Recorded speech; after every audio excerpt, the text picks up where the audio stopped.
Saludos señores, nuevamente gracias por lo fiel de su sintonía en esto que es Detrás del Poder. Bueno, lo que acapara la atención, el tema de las elecciones, más que cualquier otro tema.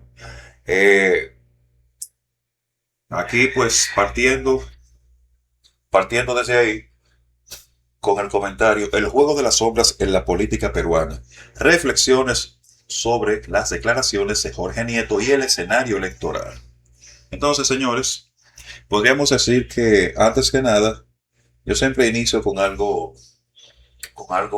para dejar algo en qué pensar, valga la redundancia. Entonces, yo podría decir que vivimos en una coyuntura, o se vive en el Perú, en una coyuntura que podría definirse como líquida. Los resultados electorales no terminan de consolidarse. Las alianzas se forman y se disuelven en cuestión de horas, yo diría en cuestión de minutos o de segundos. Y los discursos de los candidatos parecen diseñados más para mantener opciones abiertas que para transmitir convicciones profundas. En ese contexto, las declaraciones de Jorge Nieto, candidato presidencial de Buen Gobierno, no son simplemente comentarios de campaña. Son piezas de un tablero de ajedrez donde cada palabra tiene un propósito táctico. Cada silencio, cada estrategia, cada acusación da una moneda de cambio, según la perspectiva, ¿no? Lo que me llama poderosamente la atención, damas y caballeros, es cómo Nieto logra en un mismo movimiento discursivo ejercer dos funciones aparentemente contradictorias.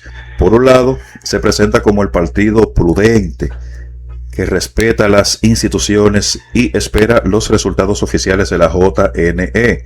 Por otro lado, lanza una acusación grave contra Roberto Sánchez, vinculándolo en el llamado pacto mafioso y sugiriendo que hubo arreglos para que saliera bien librado de la acusación por macho o, ¿cómo podríamos decirlo?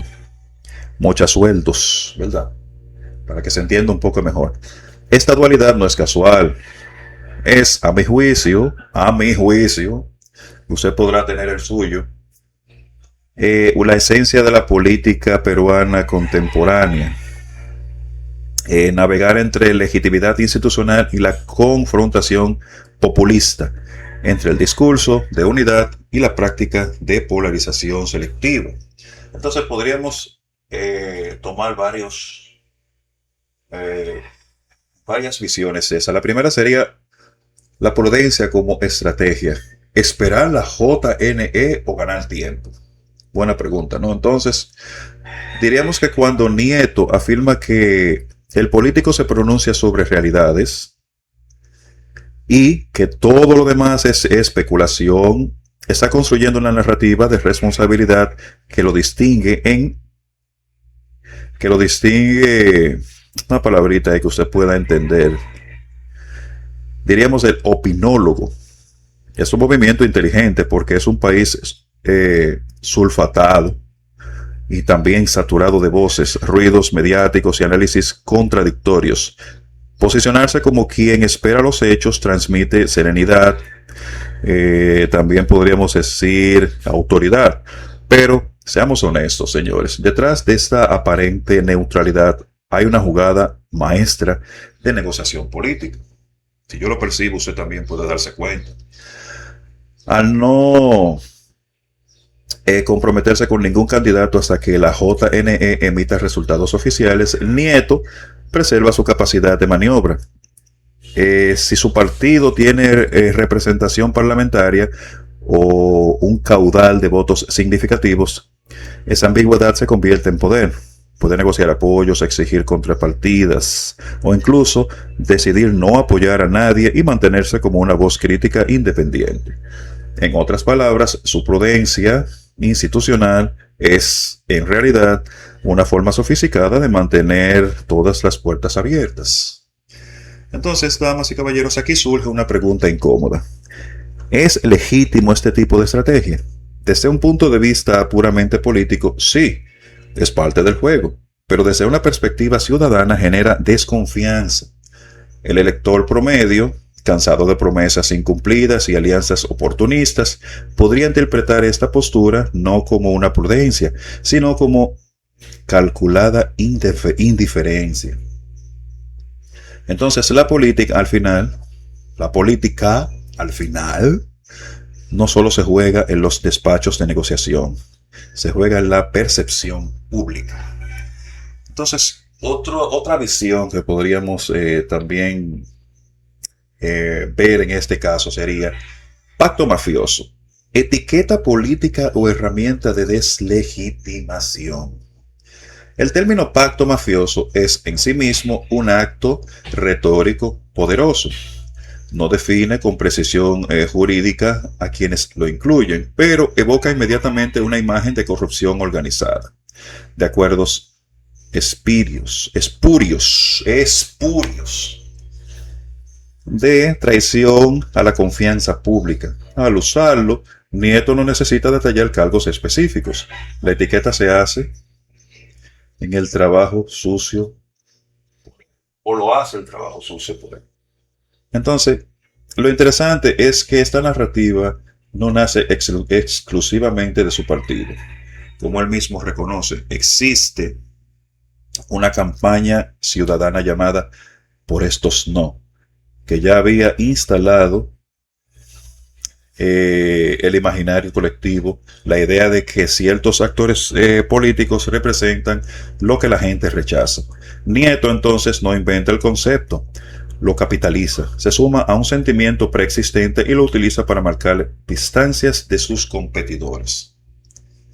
Pero aquí surge una tensión ética importante. Cuando un político utiliza etiquetas deslegitimadas o deslegitimadoras sin aportar pruebas concretas, corre el riesgo de banalizar el discurso político. Si todo adversario es mafioso, si toda diferencia política se interpreta como corrupción, entonces el debate democrático se empobrece.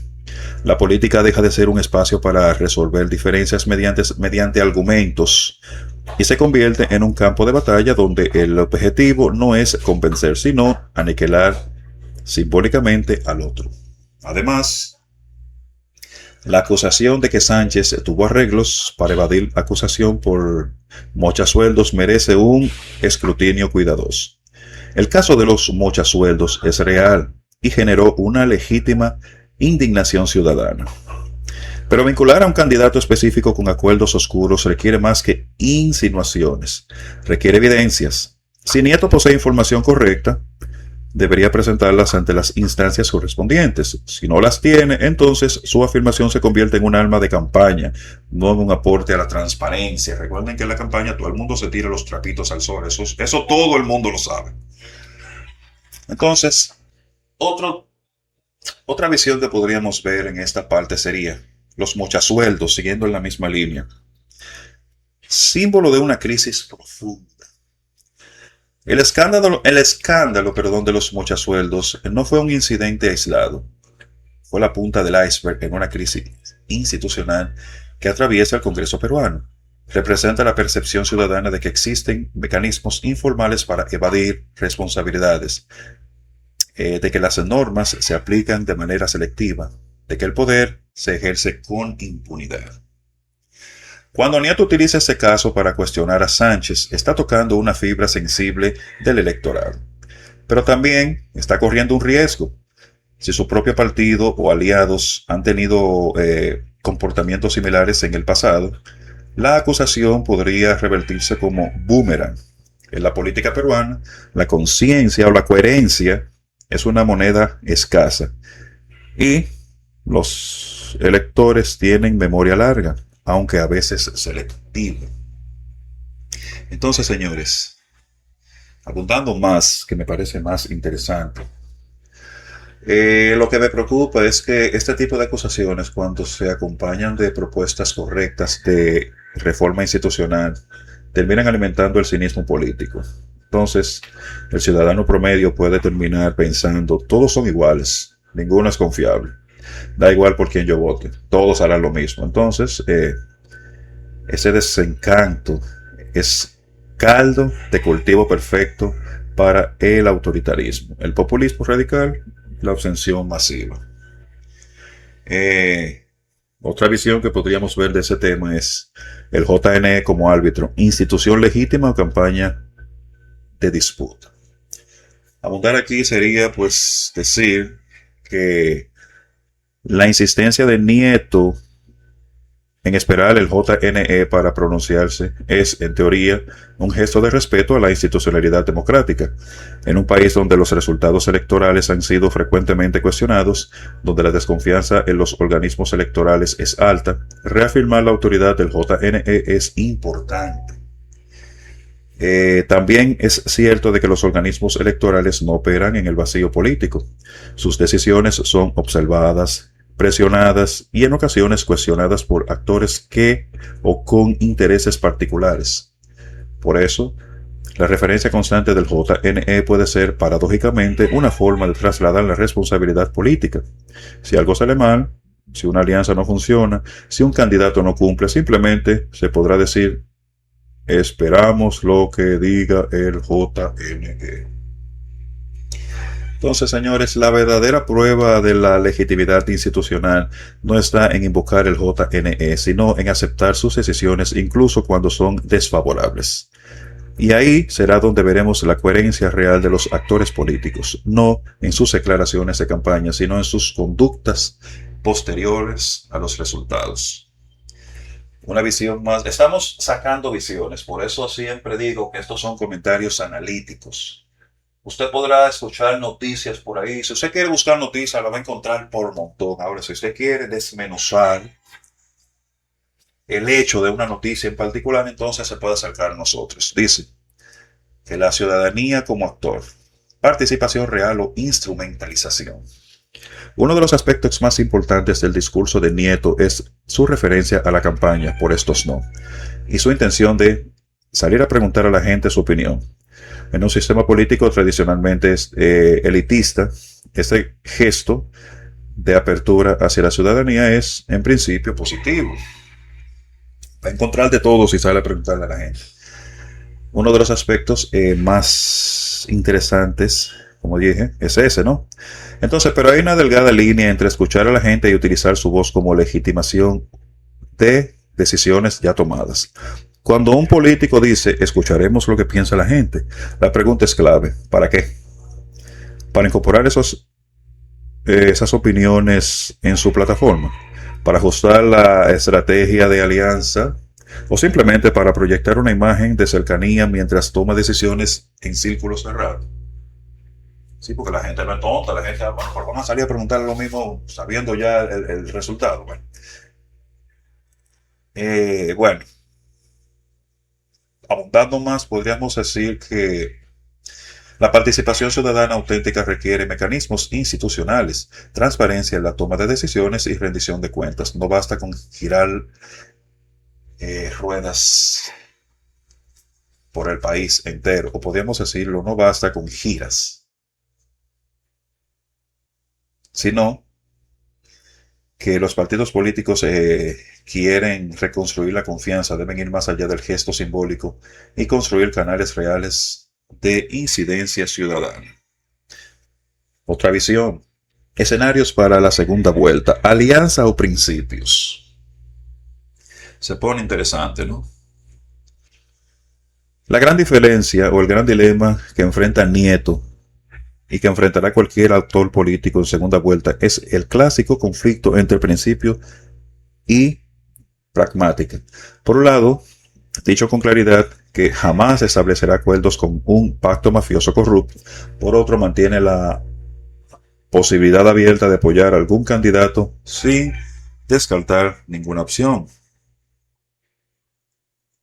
Entonces, esa tensión no es exclusiva de Nieto, es estructural o política democrática. Los principios son importantes para construir identidad y confianza, pero la gobernabilidad requiere en ocasiones ceder, negociar, construir consensos con actores imperfectos. El desafío está en encontrar un punto de equilibrio, como mantener coherencia ética sin caer en el purismo imposibilista a la acción política. Buena pregunta. Mi impresión personal, o podría decir mi percepción personal, es que el escándalo peruano está cansado de los discursos absolutos. Ya no cree en salvadores de la patria, ni en promesas de pura moral. Lo que busca, creo yo, son señales de honestidad intelectual, política, que se reconozca la complejidad del poder, que admitan sus propias contradicciones, que propongan caminos correctos en lugar de consignas vacías. Fuerte el caso. Y la última visión, damas y caballeros, sería: ¿qué tipo de política queremos construir? Buena pregunta. ¿Qué me diría usted si yo le preguntara? Bueno, si usted me pregunta, yo diría que yo me quedo con una pregunta que trasciende a Nieto, Sánchez, Fujimori o a cualquier candidato. ¿Qué tipo de democracia queremos construir? ¿Una política de etiquetas donde el objetivo es descalificar al adversario antes de debatir ideas? No. Una política de respuestas o propuestas donde las diferencias se resuelvan con argumentos y proyectos del país. O una política de alianza oportuna donde los principios se negocian según convenio.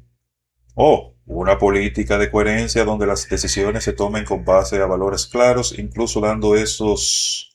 eh,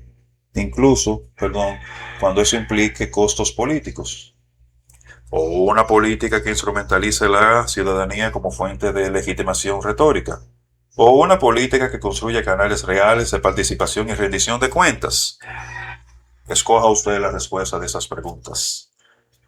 Entonces, señores, Jorge Nieto tiene, como todos los actores políticos en esta coyuntura, una oportunidad histórica, no solo de incluir en el resultado de una segunda vuelta, sino de aportar una reconstrucción de un pacto democrático más fuerte, más transparente, más cercano a la gente.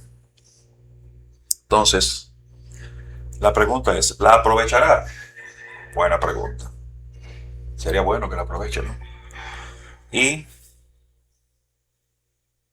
yo podría decir una pregunta más razonable o importante. Nosotros como ciudadanía, ¿estamos atentos para exigir que así sea? Al final la política eh, no es solo lo que hacen los políticos, es también lo que permitimos, lo que toleramos, lo que exigimos. Y en esa corresponsabilidad está, creo yo, la verdadera clave para salir del ciclo del desencanto que ha marcado a toda la vida del Perú.